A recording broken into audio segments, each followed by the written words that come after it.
Whitney Keys, the executive director of Seattle City Club.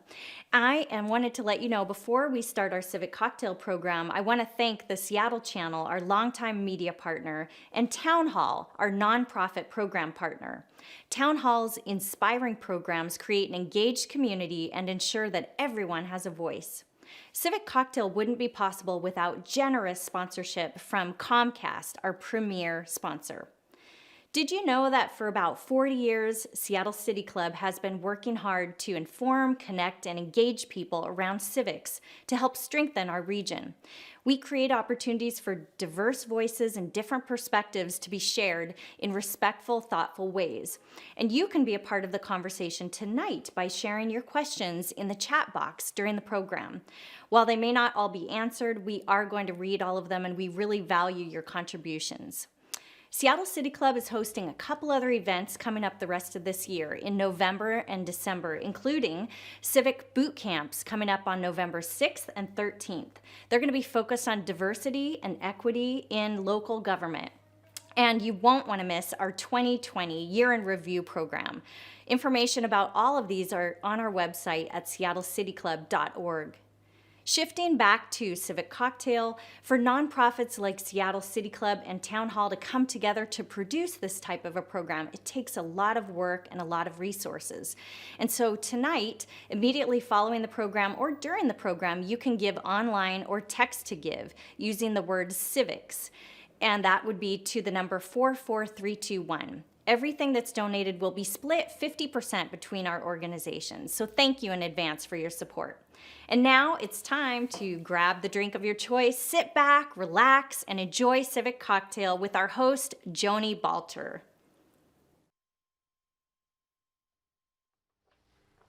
Good evening, everyone. Welcome to Civic Cocktail. I'm Joni Balter, and tonight we are discussing Election Week, as we must now refer to it, with two fantastic guests. We have Congress Member-Elect Marilyn Strickland from Washington's 10th Congressional District. She will be the first African-American member of our delegation and the first Korean-American woman in Congress. And she's a Democrat. Also here to look back and look forward is former State Attorney General Rob McKenna, who ran a strong race for governor in 2012. He is a Republican. Thank you both. I'm delighted to have you with us. So to start, what are the big takeaways from the election so far? I'm going to start with you, Congresswoman-elect Marilyn Strickland. I bet you like the way that sounds. Take it away. Yes, so as we look at the national elections, I do believe that the Democrats did lose a few seats, but at the same time have maintained the majority. We know right now that the presidential election is very, very tight. And if you look at what's happened throughout the state, I'd say that, we had Kim Schreier hold on to her seat. I was successful in the 10th. Carolyn Long was unsuccessful. So as you look at the balance of power, it really hasn't changed in Washington state when it comes to those elections. At the state level, though, we have some history in the making. We had, I believe, 4 African-American women run, and they were all challengers, and they were all successful. And I know that there'll be another drop of results. And so overall, a lot of people who are from diverse communities are running for office, which I think is a good thing because it adds to the richness of our discussion with a different lived experience and perspective. At the same time, at the federal level, we're still kind of waiting to see what happens with the presidential election. Rob McKenna, what were your big takeaways? Well, nationally, I think we saw less change than a lot of people thought we might. Even if the presidency flips, it was so razor thin in 2016 that it can flip the other way, and looks like it will without a dramatic shift. Most of the states are voting about the way they did last time, with just enough of a difference to allow, for example, Vice President Biden to win Wisconsin. One of my favorite states to look at for this purpose is North Carolina. It is hard to imagine a more closely divided state than the Tar Heel state. If you look at every statewide office in North Carolina, it's split pretty much down the middle. So not dramatic differences. Obviously, we're going to see divided government in Washington, D.C. It looks like the Senate is going to remain in the hands of the Republicans, for example. Slight narrowing of the Democratic advantage in the U.S. House. In our state, Democrats definitely gained ground overall. I wouldn't say dramatically so. We've seen bigger differences in control levels in past years, but still they did expand their control a little bit in the Senate and in the House, and with continuing control of all three branches of state government. I think that they will be very active, and they'll be passing a lot of policies that will give Republicans plenty of grist for the mill in 2022. So should be a fun 2 years. Any thoughts on the future of the polling industrial complex, Rob McKenna? Well, of course, the pollsters are coming in for a lot of criticism again this time, but the fact is they got it right more this time than they did in 2016 when they failed to detect and report a breaking of late deciding voters towards Trump, which is why he won. This time, though, there just weren't as many undecided voters, and that's not surprising because you had an incumbent facing a challenger, not two people competing for an open White House. So it was not surprising that there were fewer undecided voters, and therefore there weren't as many surprises in the polling. But I do think one factor that was at play here is the factor we've seen before in places like California and South Carolina, where you see an underreporting in the polling by the people responding to the polls about who they're going to vote for. One estimate I saw was that about 5% of people who talked to the pollsters lied about who they were going to vote for. They didn't admit they were going to vote for Trump. I'm so glad you used that word, because that is exactly what I said when I was watching these returns last night. Yeah. I happen to be originally from the state of Pennsylvania, and people are making fun as, I think one of the comedians said, the human body was not built to spend so much time thinking about what's going on in Pennsylvania. But really, I mean, I don't think, sorry, fellow Pennsylvanians, that folks there tell pollsters what they're doing. I think they think it's their own business, and I don't know why they engage them, but with them. But that was just a thought that I had as well. Marilyn Strickland, what do you think about this? Did you have some polling that gave you a headache? Yeah, we had polling, and it was, we have Anna Greenberg of GQR is a well-known national pollster, and that's who we work with. And she was spot on in the primary election, and she was pretty spot on for the general election. So as far as running a campaign for Congress, it worked out well. But I think the interesting point about polling is that, when you're in a campaign, you do a lot of outreach to voters, and, you're sending them text messages and you're calling them. And even, I've been on the phone with folks even doing fundraising, and, you ask voters like, how are you, And even sometimes when I was doing phone banking about my own race, people are reticent to tell you who they're voting for. Now, granted, when the candidate's on the phone is probably more awkward than having a volunteer do it. But some people they're just sacred about it. It's like, it's none of your business. I voted, it was a secret ballot, and you don't need to know who I voted for or where I'm leaning. And so to your point, and I think also, Rob, you're right. I just think for some people, they just didn't want to tell you they were voting for Trump. Another thing I think is interesting in all of this too, though, is that if we look at right now what's happening in Georgia, right? Red Georgia. And, if you look at the growth of Fulton County and Atlanta right now, we're waiting for results, and it is entirely possible that Georgia could flip unless something happened in the last 10 minutes that I didn't see on CNN.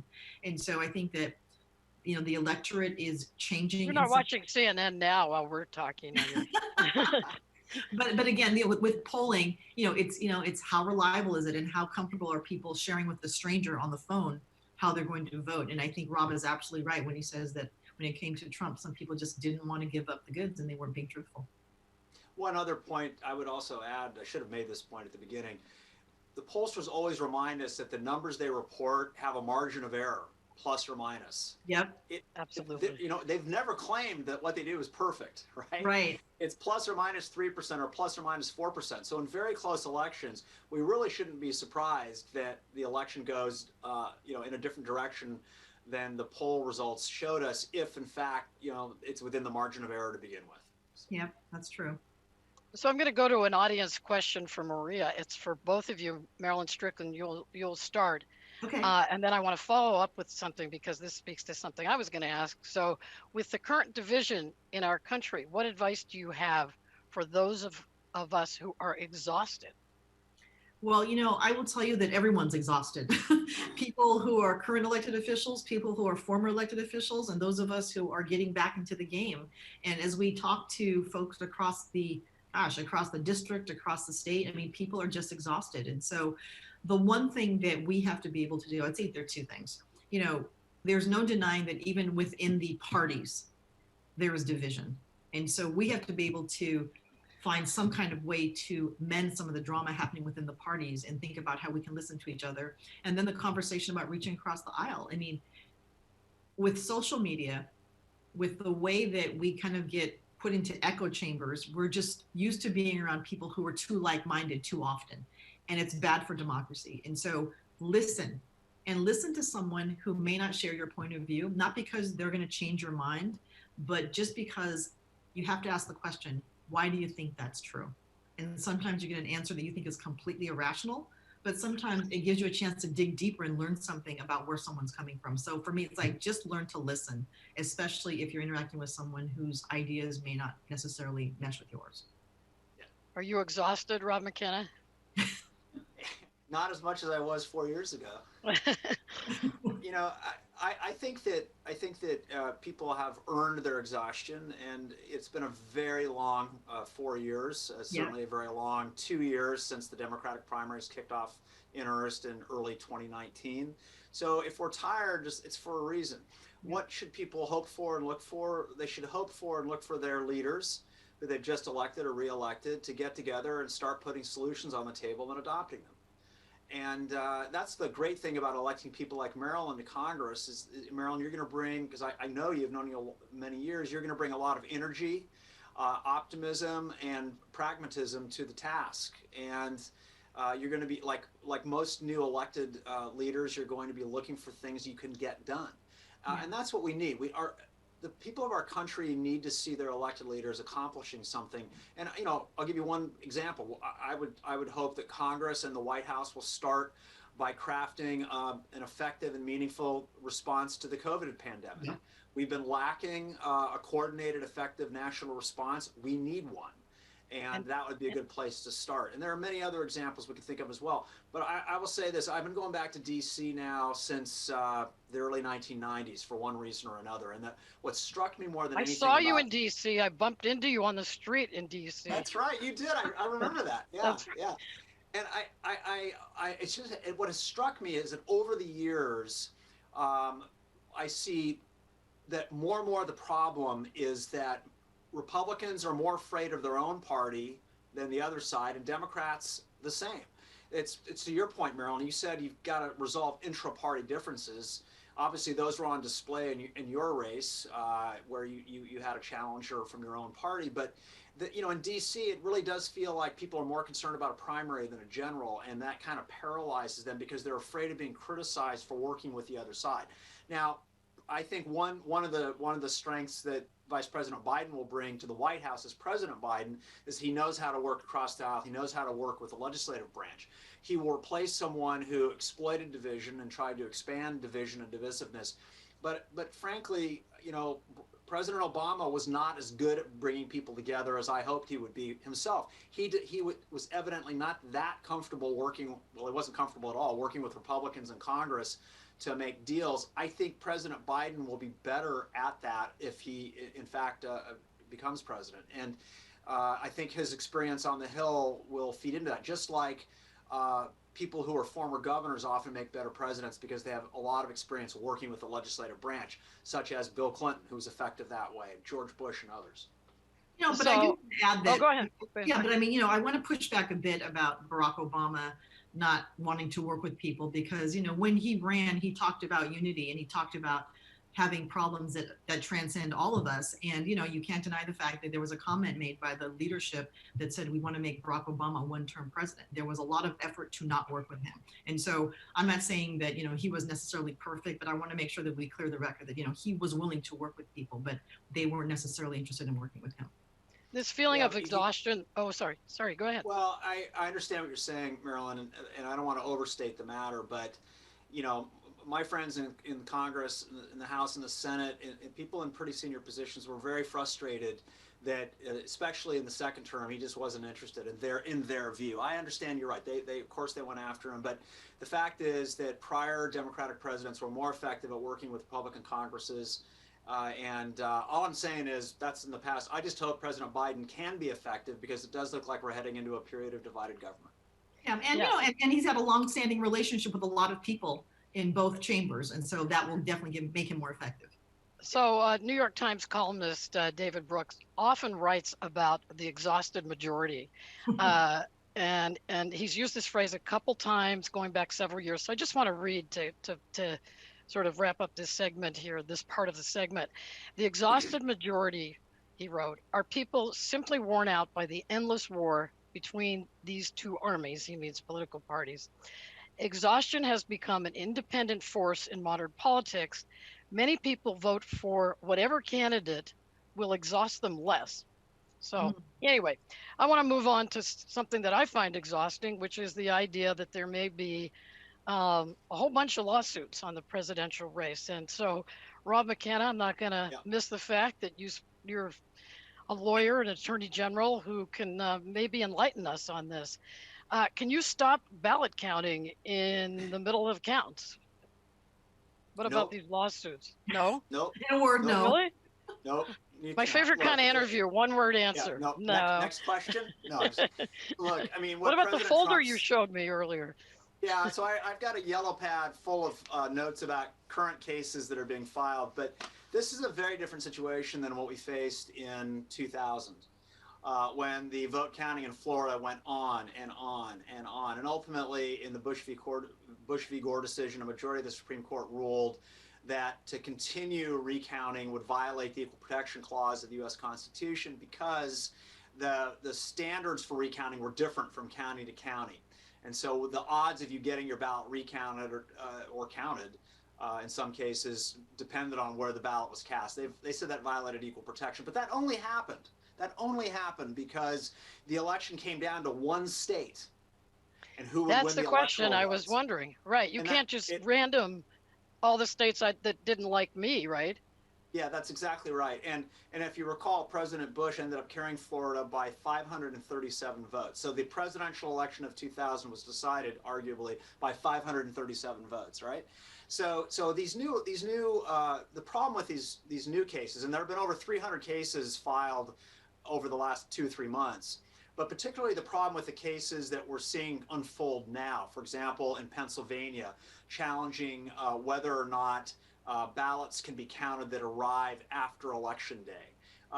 The problem is these are lawsuits that don't have adequate facts supporting them, and if you don't have facts, you really can't make the constitutional argument. So, the case you want to think about the most and be the most concerned about is in Pennsylvania. There are 2 lawsuits, but particularly the one challenging ballots arriving after Election Day, because in Pennsylvania, the state law says ballots have to arrive by Election Day. The state Supreme Court of Pennsylvania, however, ruled that statute is unconstitutional, and they just made up a new deadline. They said, okay, we're going to say that if the ballots arrive within 3 days, they can be counted. That was taken up to the U.S. Supreme Court.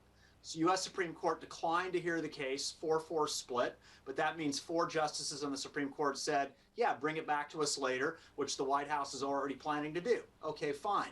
But if Biden wins the Electoral College by carrying Arizona, Nevada, Wisconsin, and one more state, he's going to win, right? Michigan, right? Michigan, Wisconsin, Nevada, Arizona. He doesn't need Arizona. I mean, he doesn't need Pennsylvania.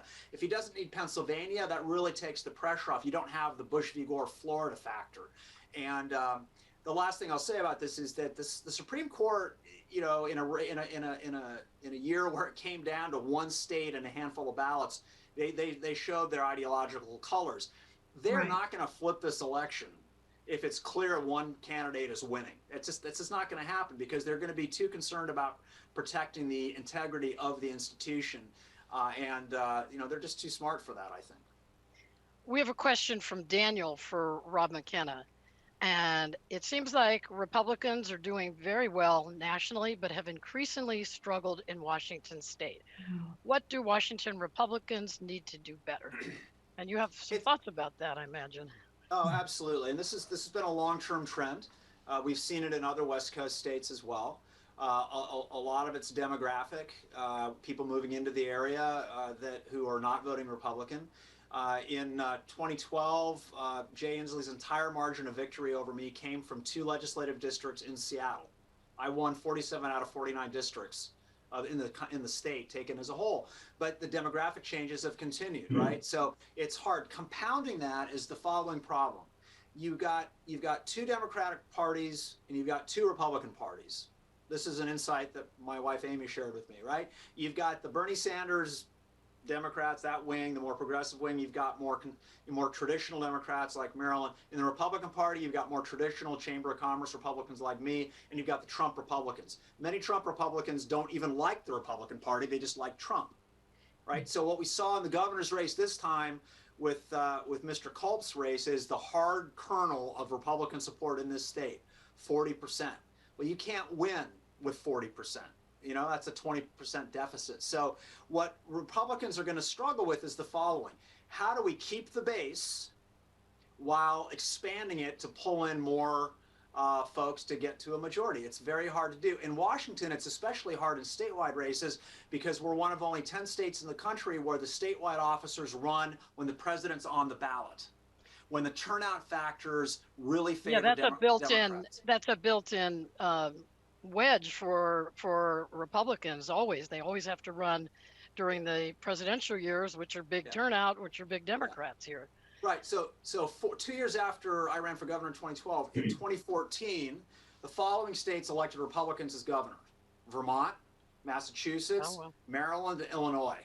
Now, I have to say, in Vermont, they just reelected their Republican governor with 67% of the vote. They have to run every 2 years there, which is nuts. But here in our state, we clearly face a challenge because we've got 2 Republican parties.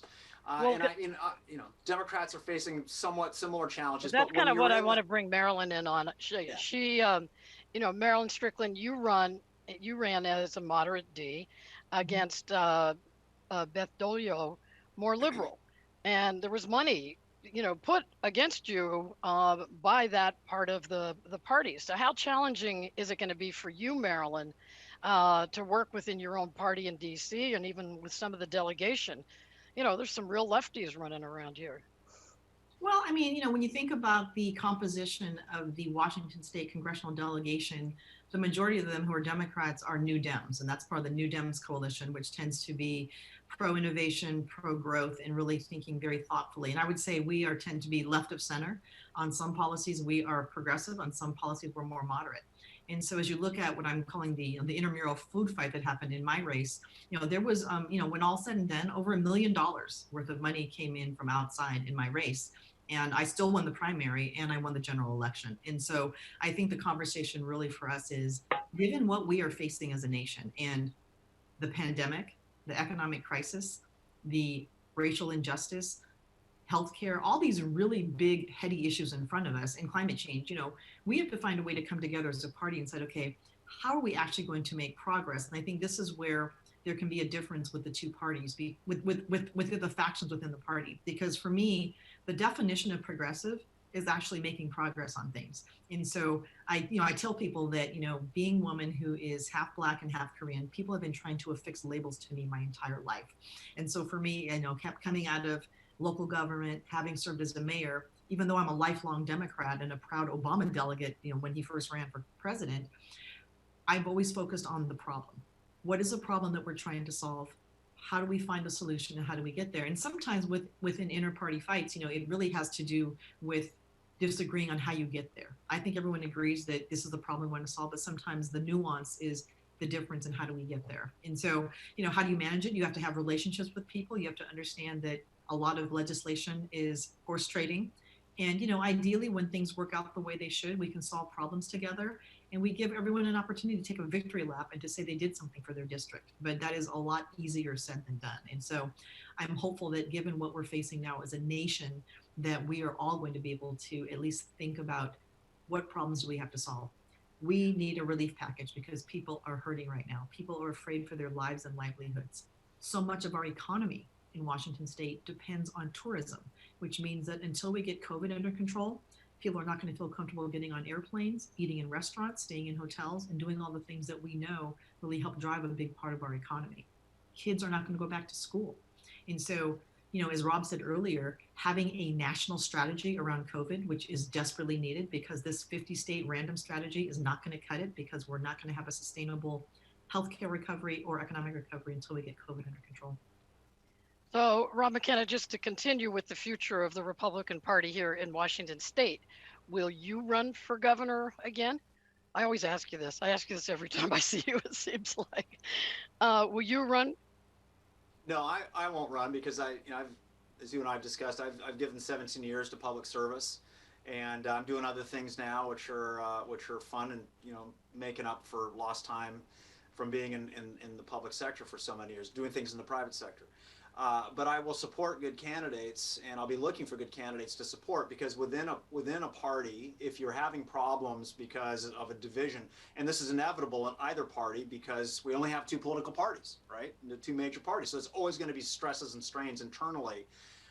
So I'm going to be looking for candidates who I can support, who are pragmatic and are solution oriented. Do you have any names in mind of people? Sure. As we mentioned earlier, your party ran a pretty obscure candidate for governor this time and only got 40%. I mean, a police chief from Eastern Washington wasn't going to really, win big in Puget Sound, which you have to do. Yeah, we saw this happen in 1996 when it was a very crowded Republican primary, and Ellen Craswell became the nominee with 16% of the primary vote. She had that hardcore slice of the vote, but it wasn't enough to win, although she did outperform Mr. Culp. I think she got 43 or 44% against Gary Locke. Today, or this year, a lot of really credible potential candidates decided to sit it out before COVID. They didn't want to run with Trump, is that it? Yeah, that's right. And I'm sure they're really glad now they didn't run, because running when there's a COVID pandemic must be really hard, Marilyn.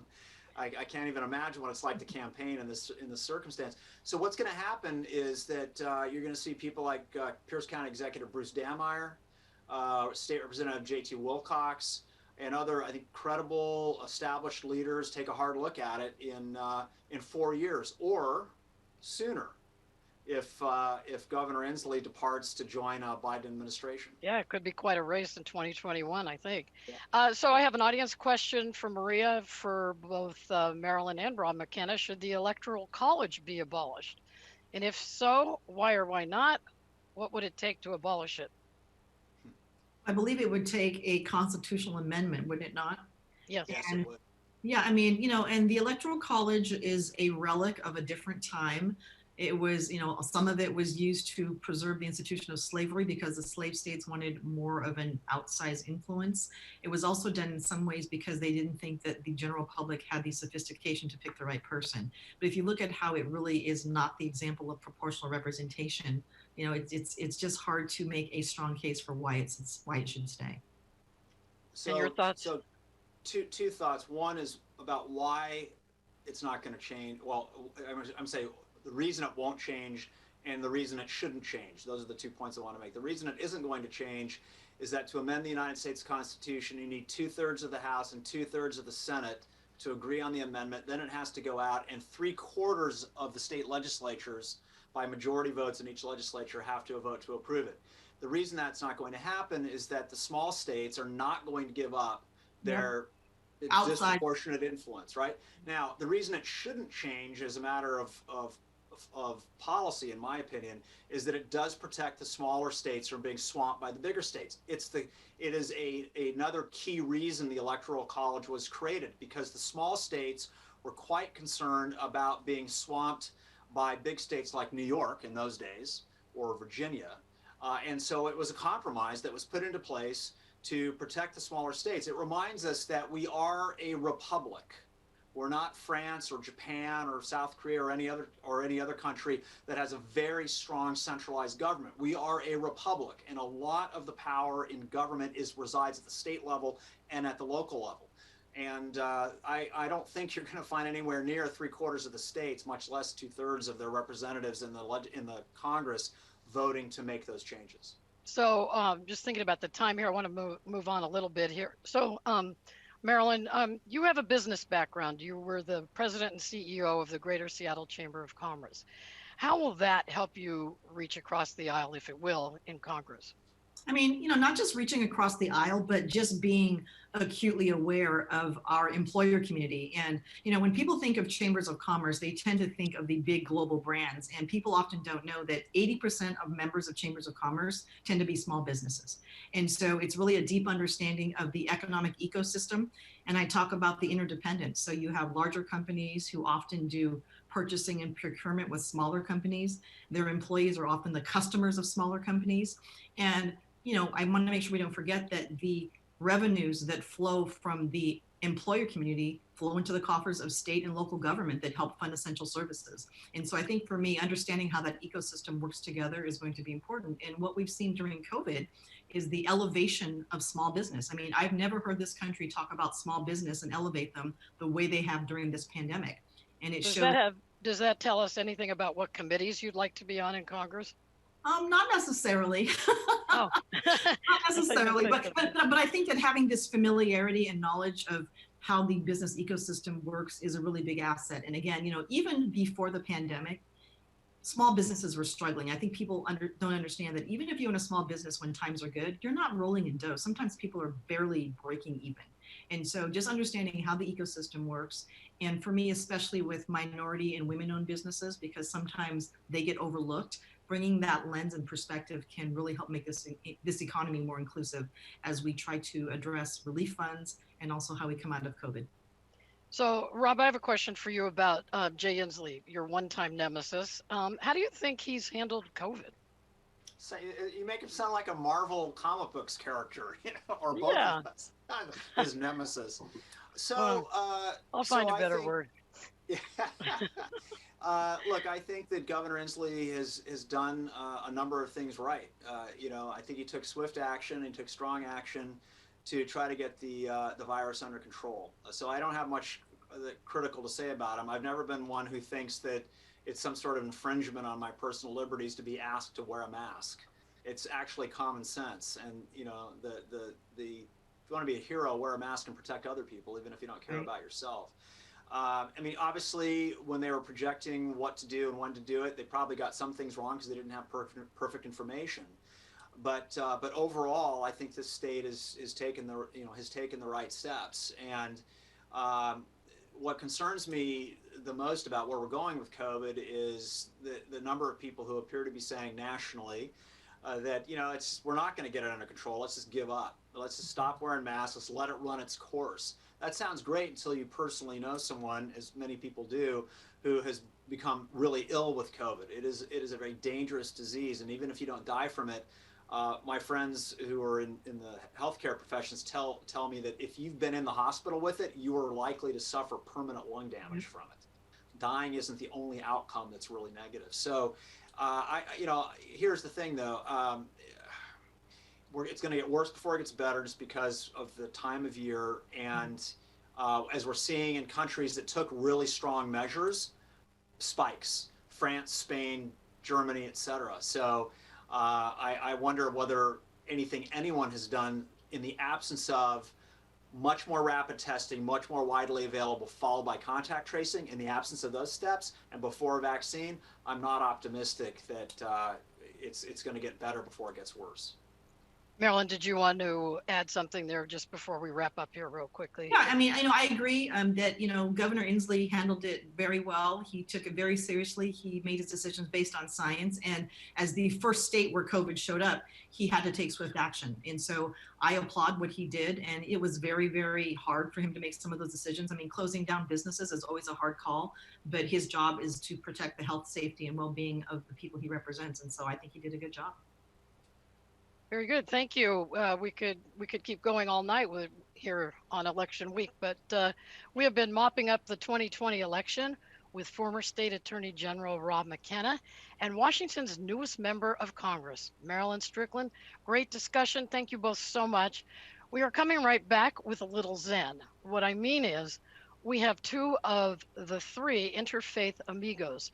These are religious people who advocate compassion and healing, and we think they are the perfect antidote to election angst.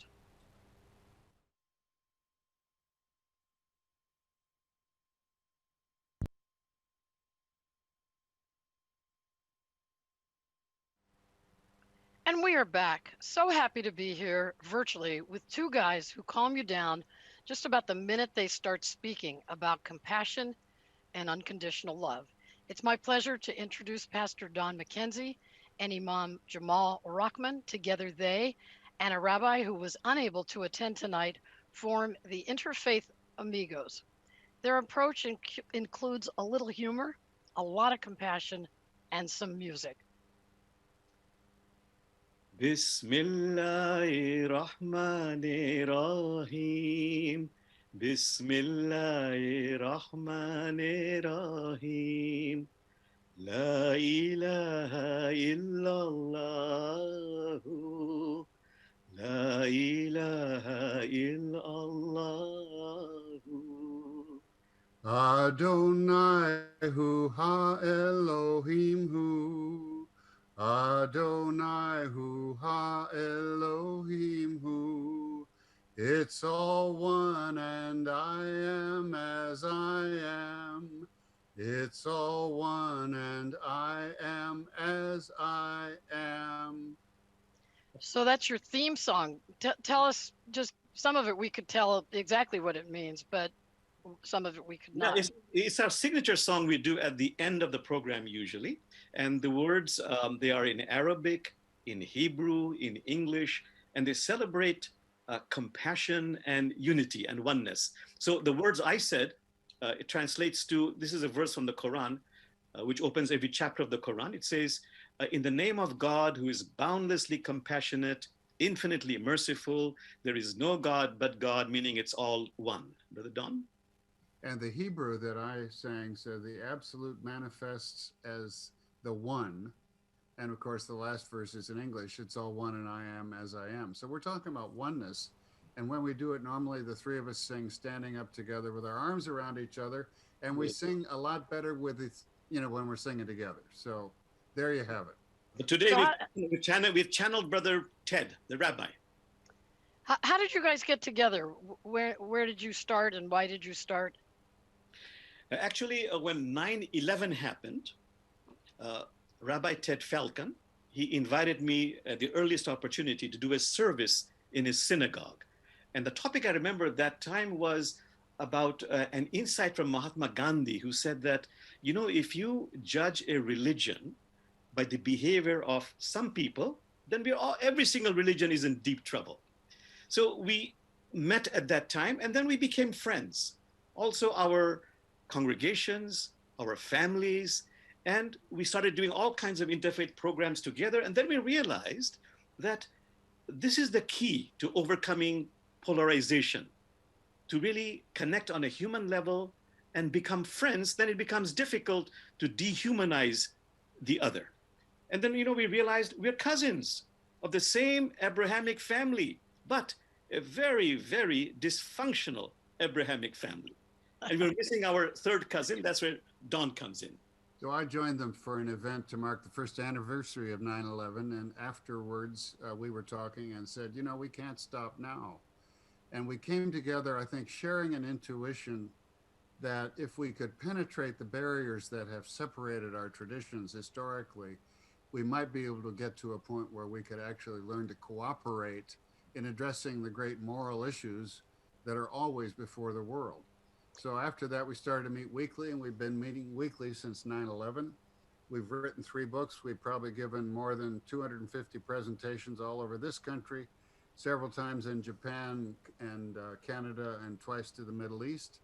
And we know each other pretty well, and we've been learning a lot from each other and from our audiences. So it's been quite a ride. Yes.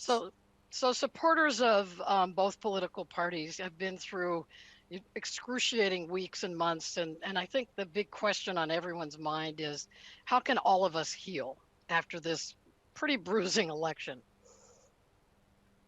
Well, in our line of work, we say that we really have to connect with the other on a human level. And there's a very common expression in Central Asia called 3 cups of tea. Can you share 3 cups of tea with the other? We have no choice, but no matter who the other is, we have to simply make that connection. And what are the 3 cups of tea? Listen, respect, and connect. who is an enemy? An enemy is someone whose story I have not listened to. And what is listening? There's a wonderful 13th century sage in Islam named Rumi. He says, metaphorically, listening is like putting your head on the person's chest and then just sinking into the answer. That's listening. Respect. I might be against that person's behavior, but that person's being, essence, is Christ's nature. So as I take the right action, say the right thing, can I make a differentiation between behavior and being? And just this discernment has the power to shift heaven and earth. And lastly, listen, respect, connect. So there's no need to talk about politics or religion. Let's start by sharing stories. This universe, the wonderful saying, is made out of stories, not atoms. Let's connect on a human level. So, Pastor Mackenzie, you told me when we spoke before this show that the first way to build a relationship with someone you completely don't agree with, politically or otherwise, is to get to the truth. What do you mean by that? Well, get to know each other, I think, and really, I think, be willing to listen carefully to the other person's story and the way that connects with what that person believes and so forth. And that's not easy. That takes time, but that's the foundation for the beginning of what we call interfaith dialogue that can lead to this kind of collaborative action that we feel is so necessary. So getting to know the other is the first stage in interfaith dialogue that we stumbled upon. And then we found 5 other things, quickly identifying what we call the core teachings of each of our traditions. In other words, moving from who we are as human beings to who we are as people of faith. And then very importantly, taking a moment to consider the invitation to think about whether or not the verses and practices in our traditions are consistent with that core teaching or inconsistent, something people of faith have not really been asked to think about much. And that really helps to separate the things that are more egocentric from the things that are more rooted in spirituality. Jamal? And the 4th stage is, after we have built some trust, some human connection, then we can enter into more difficult conversations. For example, for us, when we deal with Abrahamic interfaith associations, the question of Israel-Palestine, the elephant in the room, we can talk about it after we have a human connection. The 5th stage is we begin to realize that really all religions are paths to a shared universal. I'm a Muslim. I'm rooted in Islam. But when I'm open to the beauty and wisdom of other traditions, I find from my own experience, from my own being, that this waters my Islamic roots, makes me a better Muslim and a more developed human being, which is why we say interfaith is not about conversion. Interfaith is about completion, becoming a more developed, complete human being. And the last one is, it is critical to do that, what we call that inner inconvenient work. If I want to overcome racism, yes, legislation is critical, but the work of overcoming my conditioned biases is very critical. We talk about planetary degradation. A very wonderful scientist said, the biggest environmental problem is not loss of biodiversity, climate change, ecosystem collapse. It is selfishness, greed, and apathy. How do you overcome those spiritual practices? Pastor Mackenzie, how does humor fit into the Interfaith Amigos? Like a lot of people, I imagine, when I heard that you were a rabbi, a pastor, and an imam, I instantly had 3 of you going into a bar somewhere. And so how does humor play into your group? Well, I think humor makes us human beings, first of all. We're not just talking heads, we're not just stuffy religious leaders, but we really have a good sense of humor. And we feel that comedy can eclipse tragedy. Comedy, that's why laughing feels so good. Tragedy feels like things are never going to get any better.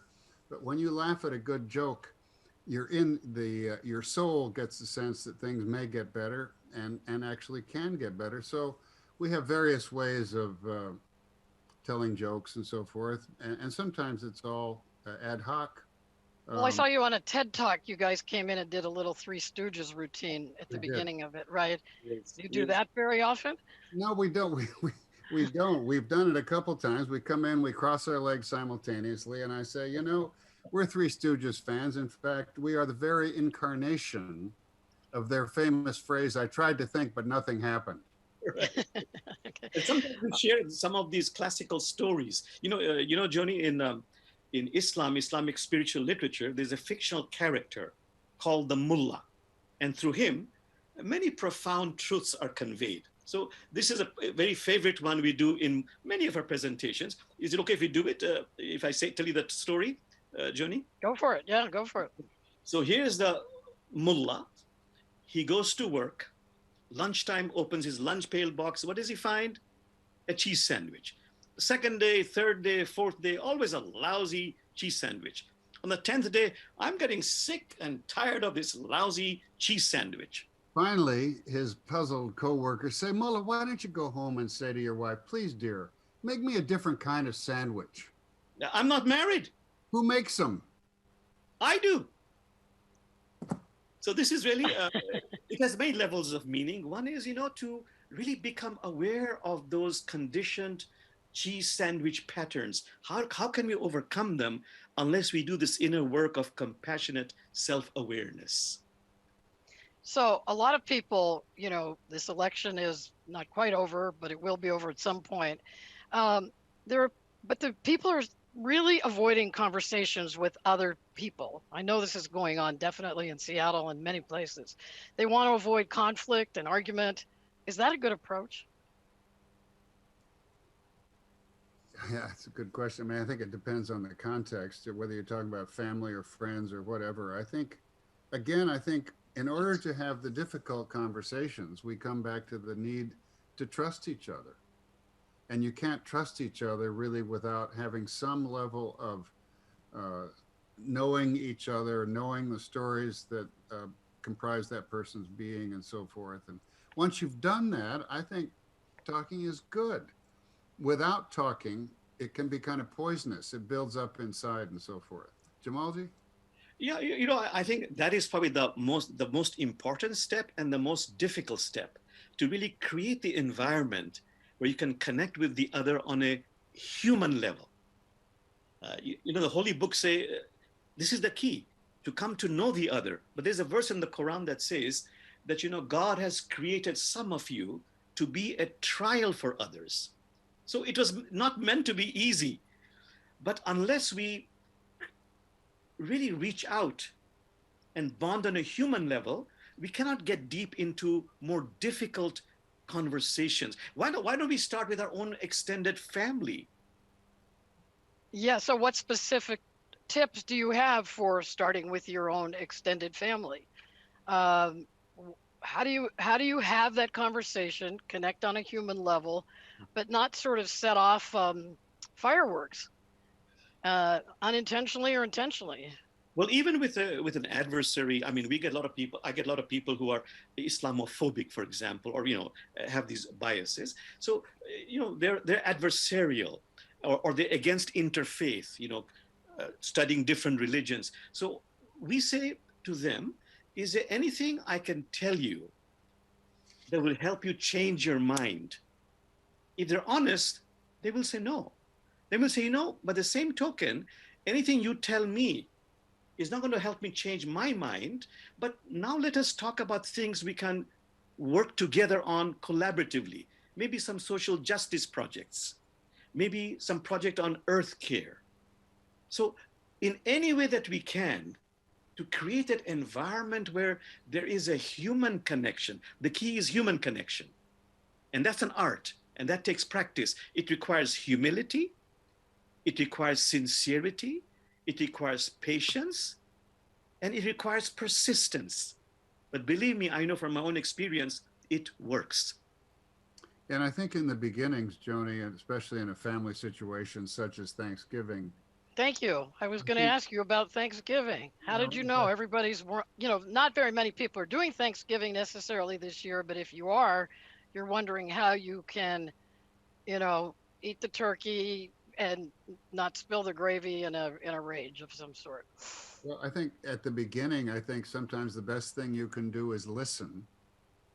And I think people need to be heard. And, ideally, the person might come back and say, tell me what you think, but maybe not, at least not at the beginning. When you can ask questions to clarify so you really fully understand or try to fully understand where that person's coming from.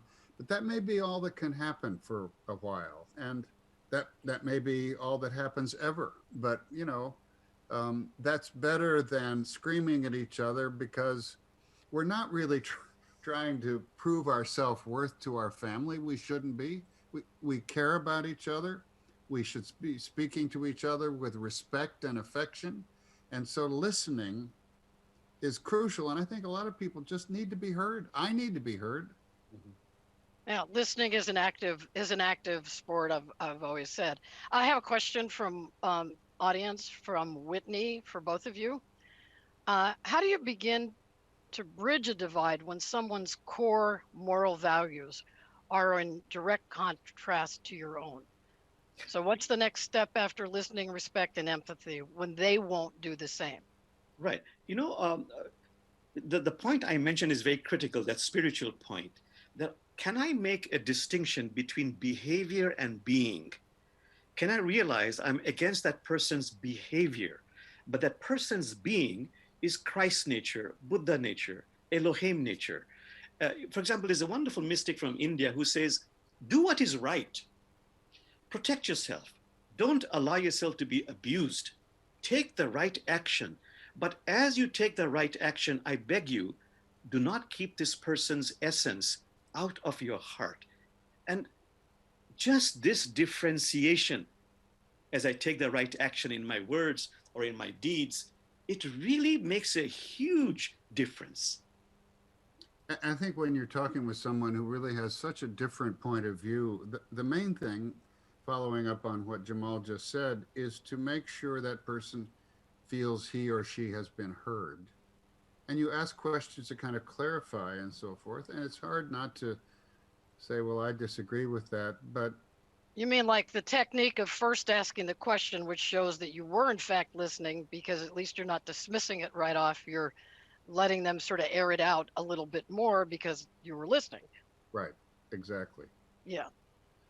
And sometimes there are people you just cannot connect with at that particular time. Yeah.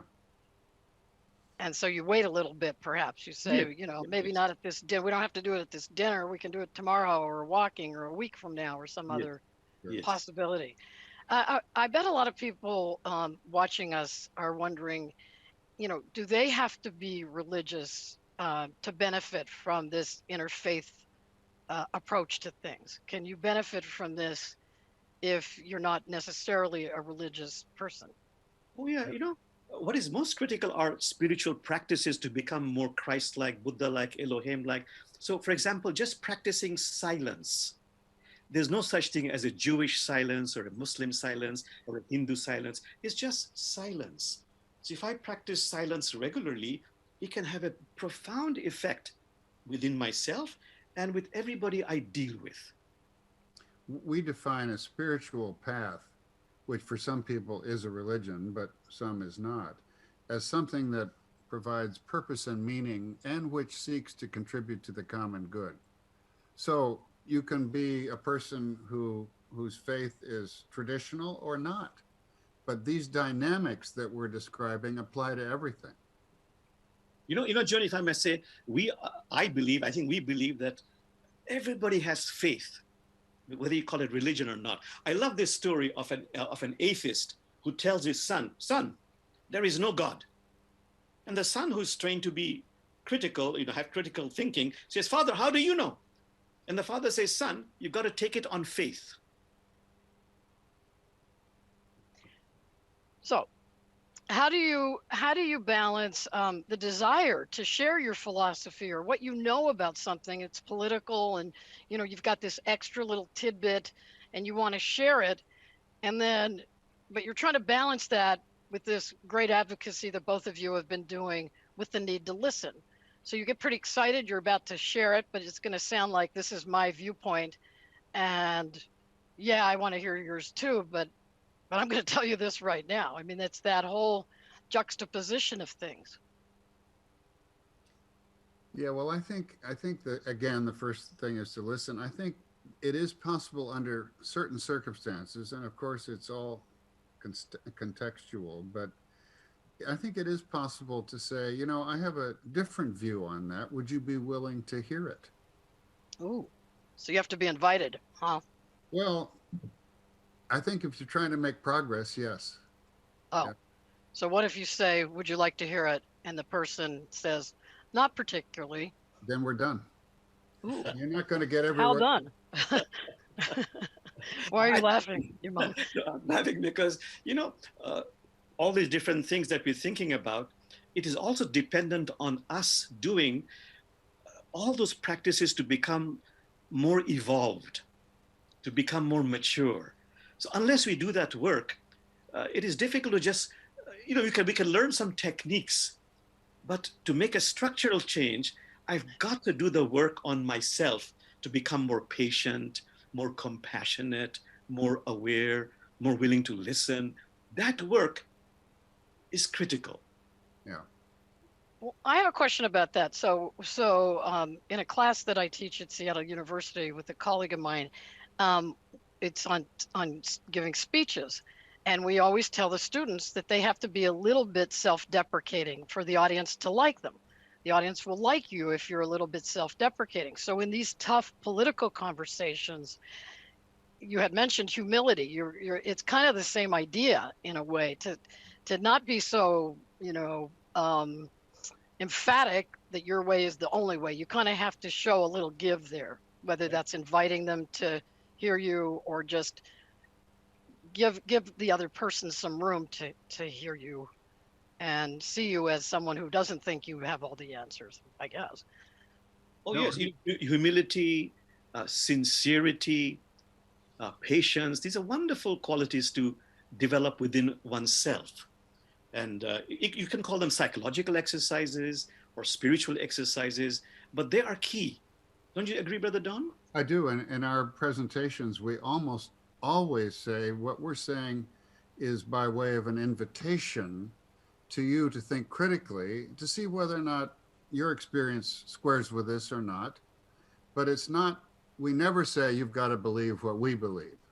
What we're trying to do is invite people to think critically about what gives their lives purpose and meaning, and as I said, contributes also to the common good.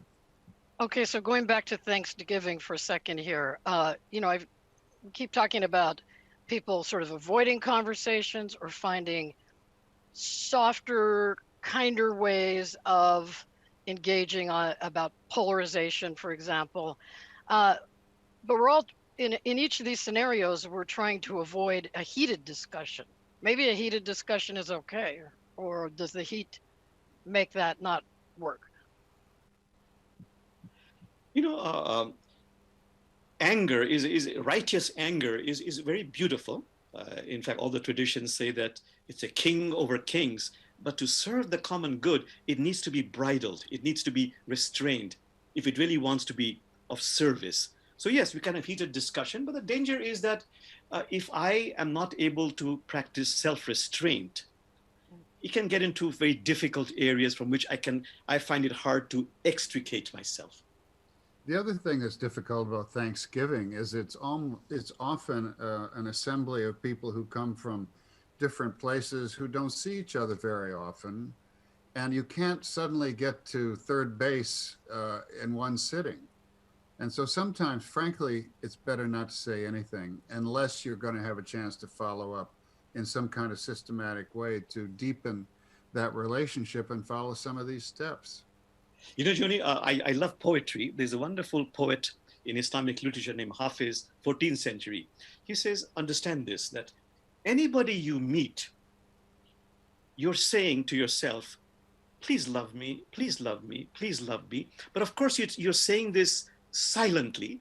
Otherwise, somebody would call the cops. I mean, this is the poetry. So with that higher understanding, what this has done for me is given me a deeper understanding of somebody who seems standoffish, but really just wants to be loved, just wants that connection, but just doesn't know how.